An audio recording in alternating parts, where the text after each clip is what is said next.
वो यूसीसी लेकर के आए हैं, लगता है कि जल्दबाजी में उठाया गया कदम। संविधान कभी इस चीज की इजाजत नहीं देता है। मादी राजनीति ज्यादा दिन नहीं चलता है।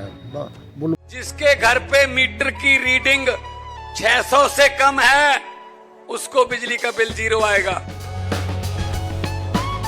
मेरा बिजली ਦਾ ਬਿੱਲ ਪਹਿਲਾਂ 1 ਸਾਲ ਪਹਿਲਾਂ ਆਵਾ ਤਾਂ ਤੇ ਹੁਣ ਵੀ 1 ਸਾਲ ਹੋ ਗਿਆ ਵੀ ਆਂਦਾ ਨਹੀਂ ਹੈਗਾ ਜਦ ਆਹ ਭਗਵੰਤ ਮਾਨ ਦੀ ਸਰਕਾਰ ਬਣੀ ਆ ਜੀ। ਮੁੰਡਾ ਸਾਨੂੰ ਛੋਟਾ ਕਹਿੰਦਾ ਪਿਛਲੀ ਵਾਰੀ ਬਿੱਲ ਕਿੰਨਾ ਆਇਆ था माँ 3500 रुपया कहना ऐसी 0 आया। माँ फिर ऐसा मुख्यमंत्री पूरे इंडिया में बनना चाहिए।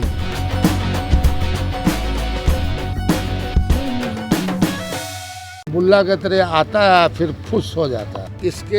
इसका हम घोर विरोध करते हैं। यूसीसी उत्तराखंड में एक प्रायोगिक पायलट प्रोजेक्ट है जो बिना आम सहमति के है कि आप बिना आम सहमति के इस तरह से जनता के साथ बेईमानी कर। ये उत्तराखंड गवर्नमेंट का, वहाँ की जो भाजपा है उसका एजेंडा था और उसी पर उन्होंने वोट मांगा था कि हम यूसीसी लेकर के आएंगे।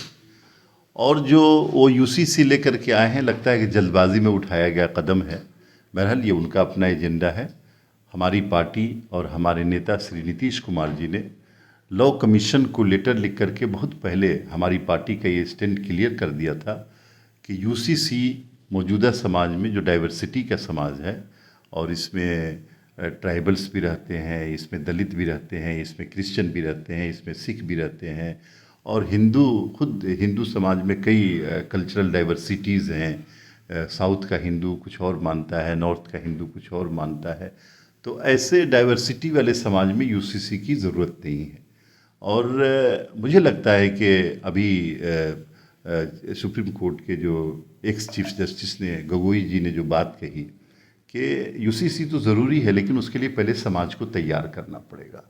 मुझे लगता है कि हमारी इस पार्टी और हमारे नेता ऐसी चीज़ों को बिल्कुल पसंद नहीं करते हैं और हमारी पार्टी इन चीज़ों के खिलाफ है। तो नफरत का, घृणा का, द्वेष का संदेश देने जा रहे हैं और संविधान के प्रतिकूल आचरण करना चाहते हैं।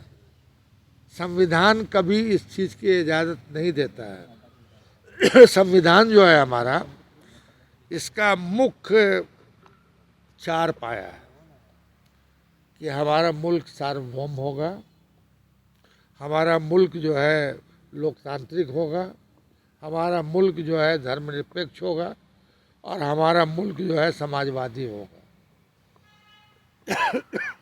तो इसके विपरीत आचरण न कोई पॉलिटिकल पार्टी कर सकती है, न कोई नेता कर सकता है और न कोई व्यक्ति कर सकता है। और मुझको लगता है कि हमारा जो देश है, यहाँ जो विभिन्न संप्रदाय के लोग हैं, संविधान के प्रति और अपने पुरखों के प्रति बड़े संवेदनशील हैं। मतलब वो लगता है कि समझते हैं कि साहब हमारा उन्मादी राजनीति बहुत दिन चलेगा। उन्मादी राजनीति ज़्यादा दिन नहीं चलता है। बुलबुल्ला के तरह आता है फिर फुस हो जाता है। तो ये फुस हो जाएंगे ये काम करके। दिल्ली चुनाव को देखते हुए किया जा रहा है ये सब। दिल्ली चुनाव पे असर पड़ सकता है इसको। अब देखिए, अब किस पे असर होगा किस पे नहीं होगा, मगर घृणा की राजनीति और घृणा की राजनीति से फ़ायदा कोई भी उठाना चाहे, हम हो या आप हो या कोई भी हो, इसका हम घोर विरोध करते हैं और घोर विरोधी हैं इसका। आपके विपक्ष में भले ही जेडीयू है लेकिन जेडीयू के नेता जो है यूसीसी को लेकर समर्थन नहीं कर रहे हैं। क्या लगता है कि नीतीश जी को भी लगता है कि ऐसे मुद्दों पर अपनी राय स्पष्ट रखनी चाहिए? मेरा अपना मानना है मेरा कि भाई हम लोगों के साथी, हम लोगों के नेता, हम लोगों के साथ एक साथ काम करने वाले रहे हैं, तो कितनों किसी भी तरह का फिसलन आ जाएगा, मगर जो संविधान है, संविधान के प्रतिकूल आचरण हमारे मुख्यमंत्री नीतीश कुमार कभी नहीं कर सकते। सोचना चाहिए उनको भी कैसे मुद्दों पर कम से कम आप खड़े हैं तो चंद्रबाबू नायडू और नीतीश कुमार। भाई ये तो उनसे ना पूछिएगा, अब हमसे पूछ रहे हैं, हमारे मुंह से उनकी बात क्यों कराना चाहते हैं? आप उनसे जाके पूछिए।